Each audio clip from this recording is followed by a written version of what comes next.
If you want to publish a book, but you feel stuck, out of time, and you don't know what to do next, then it's time to finish the damn book.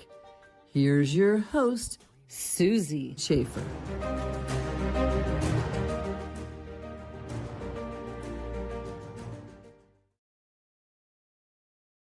Welcome to this episode of Finish the Damn Book. I'm your host, Susie Schaefer. My guest today is Alejandra Brady, author of the best-selling book, I Just Can't Make This Shit Up. After 15 years designing the interiors of beautiful homes and offices, Alejandra found herself missing something. She took a break from work and focused on her most important client, herself. Her mental and emotional interior needed a reboot. She found that in feng shui. Working with and studying under a feng shui master practitioner helped Alejandra unlock a new and wonderful set of principles to combine with years of high-end design success. With these combined experiences, Alejandra delivers beautifully designed spaces that improve the lives of her clients, their employees, and their families. Alejandra's experiences true inner joy when she sees the impact of her service on the lives of her clients. Her mission is to enhance far more than the appearance of their home or office, but to improve their well-being and lifestyle in a way they had not imagined. Welcome. Hi, how are you? I'm good. I'm so excited to have you on this show. I know. I'm so excited for you. Congratulations. Thank you so much. So let's just dive right in. Sure. So when you were writing and publishing your book, was there anything that was emotionally or frustrating or challenging for you? Everything. Like I never intended, truthfully, to write a book. So I didn't know the first thing about writing a book. And I have to say, I fought this one pretty much all the way to the end, as you know, since you helped me get there.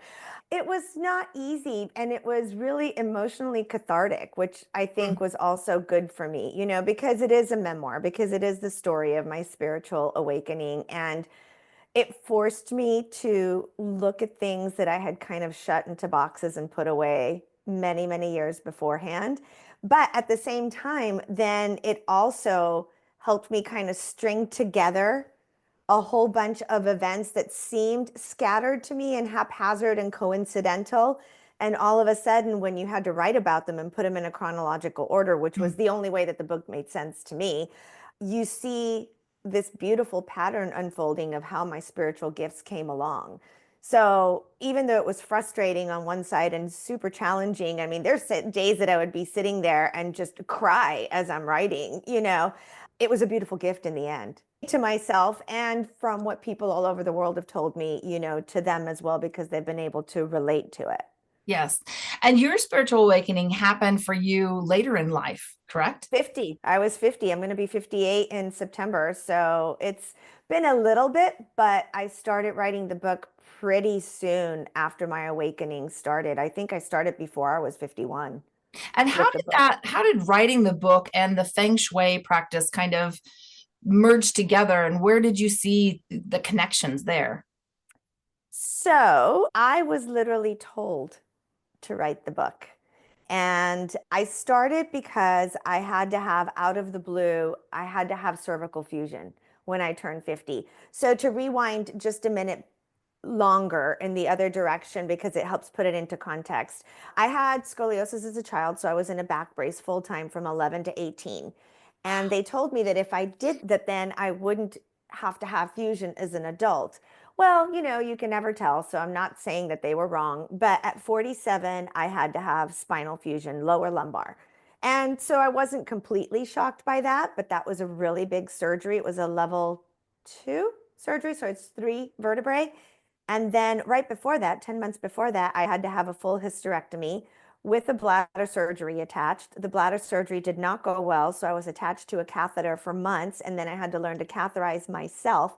So my 47th year, from February to December, I had all these surgeries, and I had to catheterize myself every time I had to use the restroom until they could go back in and fix it 6 months later. So it was quite a doozy of a year. So as I'm turning 50, I'm kind of finally coming out of this funk and recovering and back to feeling like myself and feeling great, back to working out regularly. And all of a sudden I start dropping things, like they just start falling out of my hands. So I go back to my surgeon. I wasn't even having pain. I was starting to have migraines. That's the only weird thing that was happening. I'm not a person who has headaches. And they did an MRI and he said, I'm not telling you have to go to the hospital right now, but I'm telling you to get your shit together and talk to your husband, whom he knew. And he said, we're going to have to get you in. You're going to have cervical fusion. And so that to me was completely out of the blue. And so I went right into the woe is me spiral, right? I had turned 50 in September. This was going to go down in October. At that point in time, I was strictly doing interior design. A client of mine who was much more into the energetic world than I was at that point in time, she's still one of my dearest friends. We now do retreats together and stuff like that. And it's just beautiful how it's all kind of worked out. But she told me she was hiring this feng shui practitioner to come to her house and maybe she could come and help me get the bedroom ready for this big, huge recovery I was going to have. Because when you're in a brace after fusion, you can't do anything. The brace is from here to here. So you can't move your neck. You can't do anything literally except watch TV. Like you can't cook, drive, work, read, unless you're holding your arms up here the whole time. And it was 6 to 8 weeks for that. So she came over. 10 minutes after being at my house, she looked at me and she goes, you know, you're going to be doing this for a living. And my bandwidth was nowhere to be found at that point, right? I'm just like, TikTok, you're expensive. Tell me what I need to do to get ready for surgery. I have no interest in doing this whatsoever. So she left. I implemented what she told me to do just in the bedroom because, again, I had no bandwidth and I had no time before getting ready for the surgery. And the changes were so drastic in the energy of our home and between my husband and I, who you know are as well. At that point, I think we'd been married. We just had our 35th anniversary. So rewinding the clock somewhere in the 26th, 27th year, energy really shifted. It shifted so much that as soon as I was better post-surgery, he goes, well, what room do you want to do next? You know, he went from like this, arms crossed, and no, this is stupid. You're just finding another way to spend money, to what do you want to do next? So we slowly, as I recovered for that year, like began shifting room by room by room. And that's what I always tell my clients too, like, don't be overwhelmed. My job as a practitioner is to come in and give you the blueprint. And then you can build it little by little at whatever pace you are able to do it, whether it be finances or health or time. You know, all our lives are busy. Just take a little bit at a time. And at the end of it, we're like, I have to do this. He's like, you need to do this for your clients. Like, this needs to be part of your repertoire. So I shut down my design business. I reached back out to her 6 months later and said, remember me? And she did. And unbeknownst to me, she's a master. Her book had been reprinted in 9 languages. She's consulted people all over the world. And, you know, when the student is ready, the teacher appears, right? Exactly. So, yep. Yeah, I Yep. love that. And I really like the whole story behind your physical ailments and how you transformed that as you expanded on your own spirituality and understanding that. Like it all kind of came together. They say that many of our own physical ailments are a result of a blockage somewhere in our chakra system and us not being spiritually awake. So there's no surprise to me that that actually happened one thing after another. And think about what it was, root and throat. Right. And what did I end up doing after the throat? Which I have a plate in my neck with 6 screws, mesh, cadaver bone. You know, there's a lot of people in me, actually. They literally sliced open my throat. Yeah. And it's all been about using my voice ever since then. Yes. And it's interesting because, you know, the throat chakra is blue, is the color, which is actually the reason why my background is blue and my logo, it has blue in it too, is because it is about activating that throat chakra and being able to speak your truth with authenticity and to share it with the world, because that's how we connect with each other. Absolutely. And so then everyone goes, okay, so I get the feng shui, but how'd the book happen? So feng shui is what I like to call my gateway drug. It kind of led me into the spiritual path and all things woo. And now, you know, I'll never leave. I just love it so much. And it's where I belonged, right? I just needed to find a way. And what the surgery did was also make me be still. You know, it forced me to stop. You know, the other surgeries I think were meant to stop me and I just didn't. And this one, I had no choice. I couldn't get up and move around. I couldn't get up and sit at my desk and work. I couldn't go to clients' homes. So I truly was forced to stop. And in that stillness is when my interest in meditation began. And so I took a tiny little step into meditation. And it was during a meditation that I got told I was going to write a book. And I remember saying out loud, I'm like, no, thank you. Just like I did, with the feng shui practitioner, right? I'm like, no, thank you. I have absolutely no interest in doing that. And the funny part is, I had asked during my meditation what my purpose was moving forward in life because I'd turned 50. I had these crazy surgeries. We were empty nesters. Our son had graduated from college and had moved to Chicago to start his life. So we really were in a transitional state, right? And I asked a question, I got given an answer, and I said, yeah, no, don't like it. Never mind. 5 days, I asked the question. 5 days, I got told I was going to write a book. And, finally at the end, very begrudgingly, I'm like, why? Who cares what a white, privileged, middle-aged woman who doesn't have, in my opinion, at that time, any kind of crazy trauma, right? The stories that you hear about are so dramatic and so drastic, and I did not feel that was me. Now, having put it all down on paper, I have gone through quite some interesting things, as you know, but at that point in time, yeah, I hadn't made the connections. Well, So that's how it came to be. It was never my intention to be an author. no, but it was your It higher was my self's destiny. intention. 100%. Do you know my degree from Notre Dame is actually in journalism, and I didn't use it for 30 years. So it's interesting because like when you were talking about the surgeries that were happening, and I call those types of things that happen in our life, I call them little nudges, love nudges from the universe, right? We get a little nudge. And if we don't listen to our intuition and we don't listen to those nudges, what happens is a huge thing, which is a love shove, right? It really shoves you, and it shoved you right into having to have the spinal fusion. But Yeah. you also writing your book, you were getting the little Right. nudges here and there, but you weren't taking action. And so until that happened, you had to have another shove, right? To like launch you into actually writing the book. So My lesson in life fascinating. now is to start listening to the nudges so I don't get to the shove. I'm trying to not have things move all the way to the shove level, because it's hard. That was all, quite challenging physically. But yes, I now view, you know, especially this fusion, the throat fusion, as such a gift. Mm, It was a gift that put me on the course that I am supposed to be leading at this point in my life. right. 100%. I don't doubt that in any way, shape, or form. Absolutely. And it's interesting. A question that I ask all my guests are, what was the time that you did listen to your intuition and then you knew, or maybe you didn't listen to your intuition and then something happened? Just from those scenarios, you have learned to really hone your discernment and intuition. So now, how do you use that? And what's happening for you now that you're like, okay, now I'm tapped in and I'm listening, or maybe I'm not? Right. Well, it was definitely my intuition that led to the book, right? Mhm. Because I was asking a question, I was being given an answer. I am highly clairaudient, so that is my strongest clair. And, I was literally just saying no. And I don't say no anymore. I know that if I'm asking from a truthful place, if I'm asking during meditation, and I am getting an answer from my guides, from my higher self, from source, God, whatever resonates with you, right? For me, it still is God, but I also use universe, I use source, I use them all kind of interchangeably.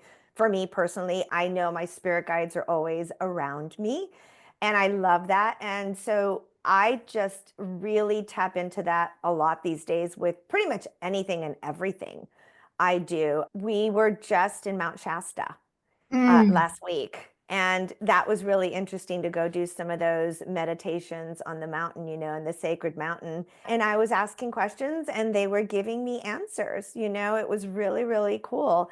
And they're answers that I can move forward with. And the way that I use it daily is I use it in my business right. because I do feng shui consultations all over the world. And so I have honed it in so that your home is talking to me. Yeah. I It's love that. it's really, really funny because I will walk into when I'm not doing them virtually, if I'm doing them like in your space, especially, even though virtually I can see a lot too, because we'll do them on FaceTime instead of Zoom so they can move the camera around and show me the surroundings a little bit easier than a Zoom background. So I do them everywhere. But I was in a client's house probably 6 or 7 months ago, and it was a brand new client. So I was coming in for the one-on-one on-site consultation. And I started picking up things immediately because, your home will talk to me. It will tell me and it will not lie to me. I know that the house is being truthful and it will give me all the information I need without ever having to say a word to you as the homeowner. I was still asking her questions and she was giving me answers that did not resonate with what I was physically seeing in the environment. And so I just said to her, I said, well, that's interesting because here's what I see. I said, but if that's not what's happening, okay. So we keep going through the consultation. By the end of the 2 hours, she is in tears. And she's basically saying, okay, so I lied. So everything you said you saw, this is what's really happening in Oh here. my gosh. And I'm like, I know, I know that. So I'm very grateful that homes feel safe enough with me to talk to me and tell me what's going on, and I don't mean that literally. I'm not getting a message, in my ear with a voice that's telling me, hey, I'm not working over here. It just means that my intuition and my training, frankly, because I am now certified at the highest level of feng shui that you can be certified under. I'm a red ribbon professional for the International Feng Shui Guild. So, just between intuition and training, I'm able to see what's going on in your surroundings and then use my intuition and my training to help create a better environment for everybody that's in there. So that's really how I use it daily. Yeah, that's awesome. Now, Yeah, it's fun. going back to your author journey, when you were writing Sure. the book, did you have any like epiphanies or aha moments? I think it was therapy for me. So, yes, I had a lot of aha moments when I wasn't pulling my hair out because anybody that tells you it just flowed out of them, at least for me, that was not the case. Right. It was a struggle for me, but I'm glad I went through it. And I went through a lot of it during COVID. So, again, I was being forced to be still. I wrote a lot of it at our other home, which was in Sedona. And that I think was magical in itself too. And so I think all of it worked together to give me some really good insights into myself, why I am the way I am, why other people in my life shown up the way that they have, and I think people that perhaps when I started writing the book, I saw maybe as not being so kind by the end and having seen the entire story, it's like they were my greatest teachers. Mm, They were yeah, not villains. They became my greatest teachers. And I don't think I would have gotten there had I not put my entire journey down on paper, true. and really been able to see it. So those were some beautiful aha moments for me anyway, personally. So, what has happened since you've published the book? What types of results are you seeing from really putting your story out there and kind of stepping into the limelight? I have to say, I've had a couple of people that didn't love the book. They'll leave their review on Amazon, and that's fine. That's You okay. It's know, not for everybody, right? it was never intended for everybody. But one of them, I also get frustrated and I just don't even look at the reviews anymore. But one person said, I just didn't agree with the online dating. I'm like, okay, you're reviewing the wrong book. I met my husband at 18 in 1986. There was no online dating, Yeah, so that kind of stuff frustrates me, but I have sure. to look at the macro and not worry about those random people out there. The majority of people that have reached out to me one way or another, and I get DMs from around the world. And I love when someone like takes a picture and posts it on Instagram and they're holding my book. One person took it to Egypt and showed Oh, up with it in Egypt. I'm like, hello. And I was there. And so she asked me to sign it for her, that's so in cool. Egypt. I'm like, well, this is amazing. That's awesome. So the people that it was meant for have found it. As you said at the beginning, it did become a bestseller, which I'm very grateful for on Amazon. It's won 3 awards. I never expected, and it's just opened a lot of doors for me. I've probably been on, if I had to guess, 50, 60 podcasts at this point in time, live shows on TV, obviously it's led to new clients because they'll read the book and then they'll want to work with me for the feng shui point of it. It is not a feng shui book. A lot of people wonder about that. And it is no, there is feng shui in there because it is a huge part of my journey and my evolution, but it is a book of my spiritual awakening. And for the most part, I love that so many people say it's really resonated with them because they felt very alone in their spiritual awakening. And I'm super, super honest and super truthful about what I went through. It's not always pretty. It's not always, nice. Some of it's quite messy, but it's real. And I didn't want to, some people are like, I can't believe you wrote about that. And do you feel that way about me now? I have had people who are in the book tell me, oh, do you feel that way about me now? I go, no, not now. And it would not be helpful to someone who's reading it for me to be writing from where I am now in a much more healed, I don't know if that's the right Mm, terminology, but in a yeah. much more peaceful space, and how I view it now and how I view how you were towards me, how I was towards you. Like I had to keep the timeline. And so, I've had a little bit of everything, but for the most part, it's been nothing but good things. So That's I'm good. grateful that it's touched so many people around the world.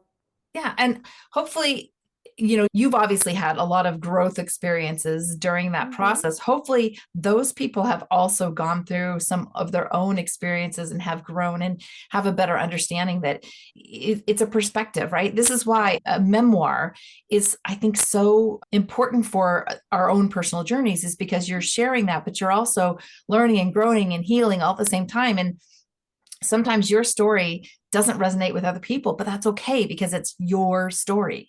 Of course, Yeah. of course. And I wasn't expecting as much of the adoption to be as big a thing as it became. And I do talk about my adoption journey, being adopted.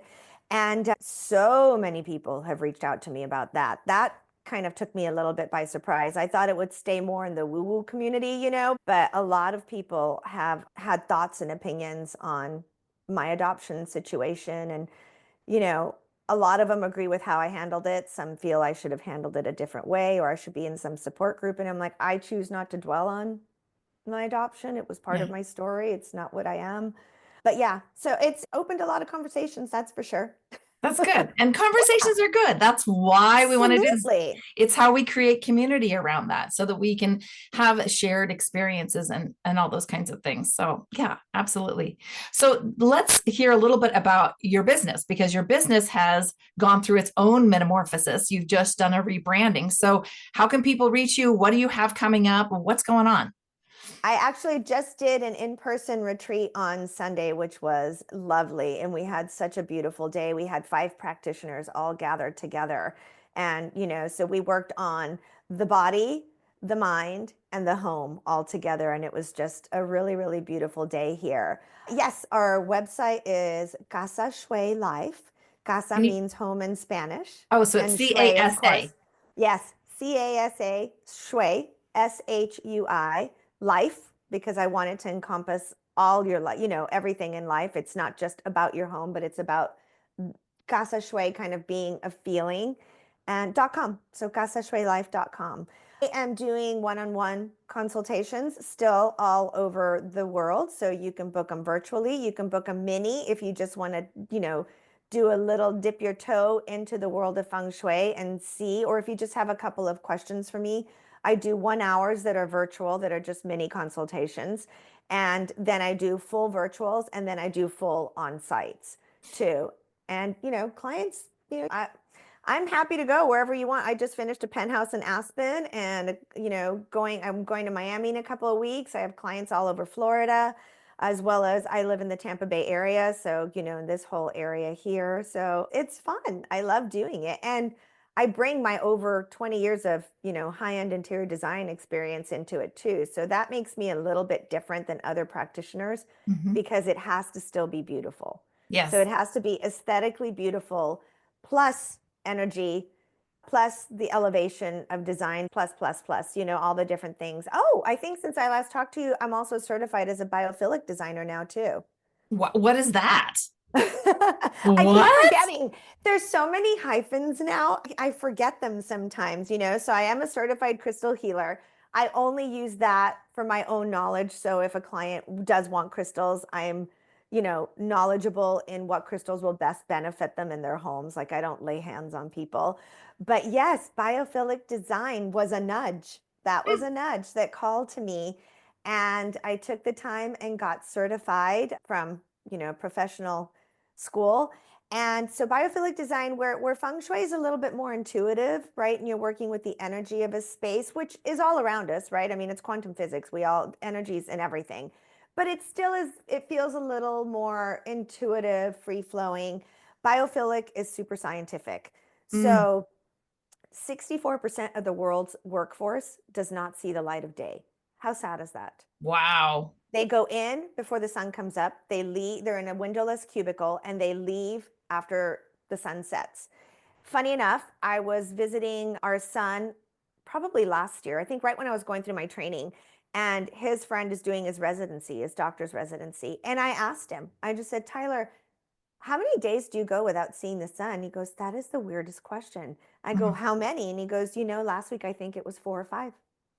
And so that Wow. has led to an increase in SAD, the SAD disease, Yes. in depression, in anxiety, in so many different things that our body is reacting to. So the training that I received is how to bring nature, whether directly or indirectly, into your space. So it's just another level, right? I mean, I love it. everyone can bring in a live plant, but let's say you have a windowless room and you can't bring in a live plant. How are you going to bring biophilic design in? So I am trained to do that as well. So I combine that on top of the feng shui, on top of the interior design, and kind of layer it all together to create really cool spaces. I think that's fascinating. And I think a lot of people don't realize how important the sun is to us. It's a natural disinfectant and it helps our bodies heal. Yes. In the 1800s, they used to have sun decks on hospital because they understood the value of being out in the sun and being able to get that natural vitamin D versus taking a pill. This is why I love to go for walks daily, out in the sunshine, in nature. In the morning. Yes, it's so powerful. But what, the call to action is for those companies that have, offices that are windowless or in cubicles and their employees, you are sacrificing the lives of your staff by not letting them get out in the sunshine, right? Right. So, they need to be hiring you to come in and help their employees because, with any company, your biggest asset in most cases is your staff, your Of personnel. course. And so And you there's, want to take care of them, not only give them good benefits, but also take care of them in their environment. They're going to work right. better. They're going to have longevity, get fewer illnesses, all those things. So I think that is part of this wave of the future that I think I agree. a lot of people are going to understand the more holistic way of working and how to achieve better sleep, so that you're more functional. All those things are going to come into play, and I think that you're right at the forefront of that.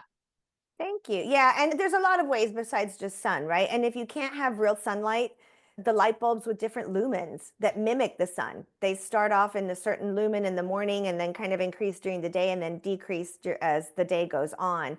So there's so many different ways working with the elements, doing all that. And it's funny you mentioned sleep because sleep is a big one when your circadian rhythm is off, of course. And sleep is a big one that people come to me when we're doing consultations too, just better ways to get sleep. As a quick little tip for your listeners, one of the biggest things that people say to me is that they feel wired, right? They can't Mm, sleep because they feel wired. And I would say, look at how many things are plugged in around you on the wall that your bed is up against. Because I have seen the electric mattresses, electric blankets, your iPad, your TV, your phone, an alarm clock. All of those things are literally wired. yes. Coil mattresses, wires. Hmm. So, some things you can do is maybe start unplugging some of those things around you. The only thing that's plugged into our wall with our headboard on it is the lamp that we each have on either side of our bed. That is the only thing allowed to be plugged into that wall. Yeah. And, that's it. And that in itself will help people, but there's just so many more things that people can do. I've got lots of tips on my Instagram too. It just Alejandra G. Brady is my Instagram that will help you with that. And of course, if you've got questions, reach out to me for a consultation. Yeah, absolutely. I think you would be pleasantly surprised at my house because I'm sure literally in you're my very bedroom, intuitive. well, yeah, but also I've known you for years now. And so like Yes. you're kind of in my head, but literally in my room, I have two lamps, an alarm clock. There's no electronics. There's no TV in my home. There's no Good for you. microwave in my home. I've been very intentional with what I allow in my home, but I also look at the colors and things like that because of what I've learned from you. And I think it makes a huge difference. Even the positioning of where my desk is and the room that is my office versus my bedroom, like those types of things make a huge, huge difference. So I'm really grateful because I've learned so much from you over the years. It's just amazing. Yay, thank you. So, okay, how do you feel if we pull some cards? Always. Always. We gotta pull Always. some cards. There's no card pull I don't enjoy. Right? Now, do you want to ask a question or would you like us to ask something for our listeners today? Let's ask for the listeners because I am also going to be listening to this. So I will include myself in that. So let's ask for the listeners what is most beneficial to everyone that's here collectively. Yes. Okay. What do the cards have for us today? We'll do a 3-card pull and we'll just see what the cards want us to know. Okay, first card out is a 26 card. So 2 plus 6 is an 8. So 8 is the number of communication.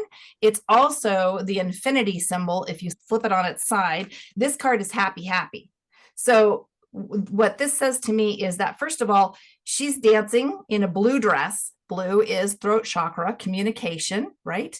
So it's saying, don't be afraid to communicate what you want. She's dancing on top of an egg. The egg represents the birth of new ideas, creation, fertility. She's also got a little bird here. So the little bird might be the message that comes to you that helps you unlock this egg, this creativity, and birthday balloons. So this tells me that if you start working on this now, and actually we're recording this the day before the new moon in Leo. So this is really saying to you, take that time to, if you're hearing this, anytime there's a new moon, it's about setting intentions. So take this time to set intentions. When you do that work and you work with your throat chakra, journal it, speak it into existence, actually say it out loud, you're going to give it tenfold power and you'll see some action that'll start to come to fruition around your birthday, your next birthday.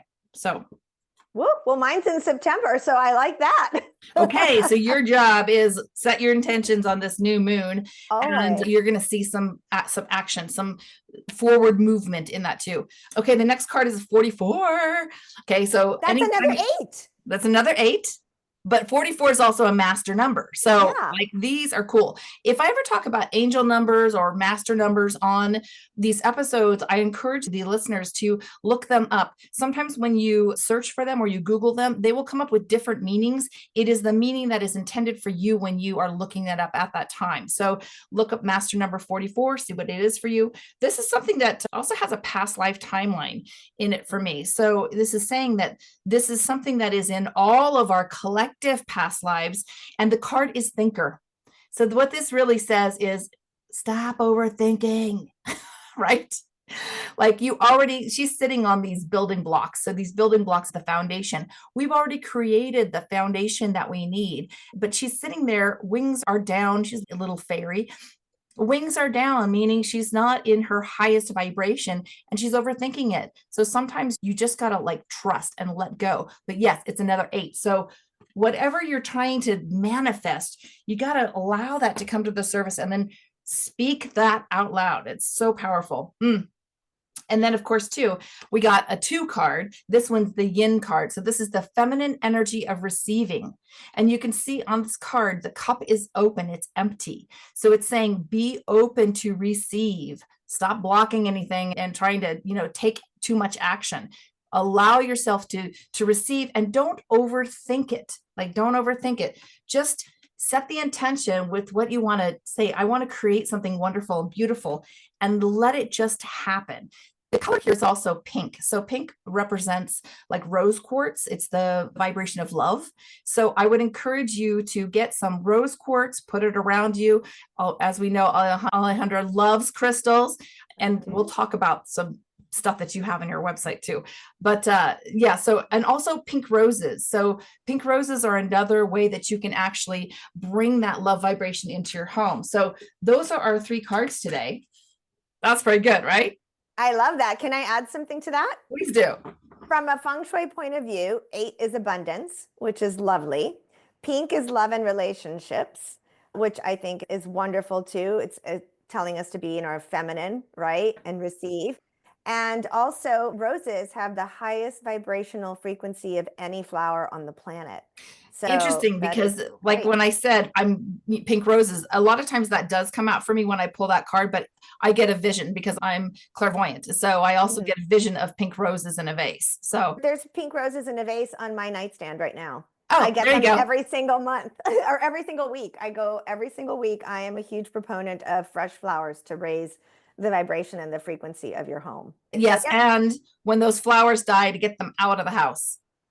Because Right? the opposite is happening. Yes, you don't want dying or wilted flowers. But yes, there's literally pink roses on my nightstand right now that I bought yesterday. You can't make this shit up, right? You can't.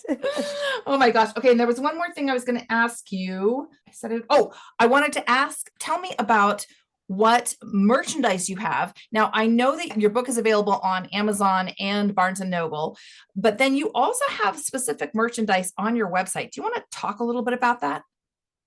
The book is also on the website. Yep. So like if somebody wants a signed copy, they'd have to go to the website and order Sure. it from there and then just, leave me a little note that they'd want it signed, which people do. I also have my card deck, my Oracle card deck, which is What Should I Feng Shui Today? I love that deck, by the way. Yes, you have one. I have one. That's been really fun. It is a lot more practical and a lot less woo than, a lot of the other stuff I talk about. It was approved by my son, who is in private equity. So if you can guess, that is the opposite of woo, But he said, I love it because it's practical. I understand it. It's actionable. And it's a great way for somebody who maybe isn't ready to work with me full time or just kind of wants to do a little feng shui on their own and kind of work with the energy of their space or their home. There's 77 cards in it. And they can just go through, and once you get through all 77 cards in no particular order, whatever works for you, you've touched your entire home, including the garden, including the basement, attic, whatever you may or may not have. So it's just super easy to work with. And it's fun. I have a lot of people that say they do it with their kids, and like the kids will pull a card and they'll say, okay, I'm going to go work on this. And they have a timed little limit and they make it a game and see who finishes theirs first and stuff like that. So that's been really fun. Yeah, I like the way that worked out. Now, do you also have crystals still on your site? Are they still on there? I'm not sure. They are part of my gift when I do one-on-one consultations. So if somebody does hire me for a full consultation, they get the book, they get the deck, they get a journal, and they get a crystal little bundle that I put together based on them. And I think that's all I'm doing with them right now. Okay, so you heard it here first. You have a consultation so people can learn from you, but then you give them a free gift? That's amazing. I mean, that is my love language. Getting and receiving gifts is truly my love language. So I love, And we pulled the yin receiving card. So folks, be open to receiving a consultation. Just saying. I love doing that. Like nothing makes me happier than just surprising someone or, sending flowers for no reason. And, nothing makes me happier than receiving it too. So, Funny you say that. I just sent my mom 24 roses, by the way. There you go. I have one particular friend who just spoils me ridiculously rotten for absolutely everything, to the point where my husband's like, I can't compete with her. I'm like, and that's okay. That is her love language and that is what she likes to do. And, for my birthday last year, a Valentino handbag to that level. I mean, and at the beginning I was very uncomfortable, years ago when she started doing this. And back to that card, I have just learned and I understand that this is her love language. She can more than afford to do it. She loves to do it. She loves me. And that is how she wants to show it. And so I have had to learn to be comfortable with receiving it. right? Because it does seem like Yeah. a lot of times from someone, and you just have to be, you know, I think that's a good lesson for all of us. It's like, be open when someone does want to do something, of course, for altruistic reasons, right? It's not because they want to turn around and get something right back from you. When Right. it's a true gift and open to receive, just be willing to accept it. But that's hard too sometimes. It is hard. You know, when Yeah. I shifted and started being open to receive, my financial situation changed. Like literally almost overnight. It was weird. I had healed a lot of stuff. I had done a lot of forgiveness work, a lot of self-care. And when I fix the worthiness wound, which is about receiving, right? When I fixed that and I got that healed, boom, it changed so much for me in my business, in my life. It was just amazing at how quickly things shifted. It kind of took me by surprise. I was like, what is happening? You know, but in a good way, in a good way. Of course, of course. I always do every single morning and every single evening, you know, I open and I close my day. And when I am asking to be of service to others and, you know, asking for whatever gifts need to come through me to be able to be of service to whoever I'm working with that day, I also say that I am open to receive gifts and opportunities that are in my highest and greatest good, in the highest and greatest good of the people who are reaching out to me. And then, of course, only and always of the light. Yes, of Yeah, course. so that is part of my prayer every single day. Yeah, that's wonderful. So thank you so much for being here. And do you So have any welcome, so final words of wisdom for our listeners?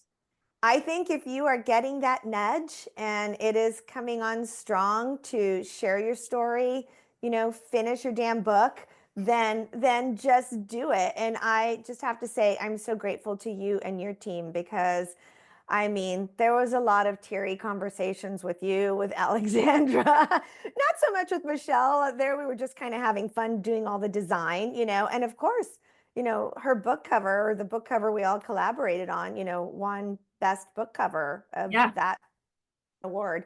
I can't remember what the name of that award is. Sorry. That one is the Indie Book Award. Was that the Indie Book Awards, yes. Okay. Yes. But, you know, you have a great team and I think you do it for all the right reasons. And I'm so grateful that you're in my life. And Oh, if I ever get told to do it again, I will be maybe. back, which I actually have been. I've been told multiple times during readings and from healers that this is not my only book. It's my first book. I'm just not there yet. But Well, and I feel like your next book is actually going to be more along the lines of feng shui, feng shui. where you started, what you learned, what's next, because you are able to kind of intuit how do we move this forward? Even the fact that we talked about feng shui in the corporate, you know, environment. So I feel like that's your next book, and that would be really fun for us to start kind of dabbling into and figuring out, okay, how is that going to look, right? I am open. I mean, that's why I kind of went the card deck route too, because at that point in time, I felt like this was early on too. This was like in 21 or 22, the card deck.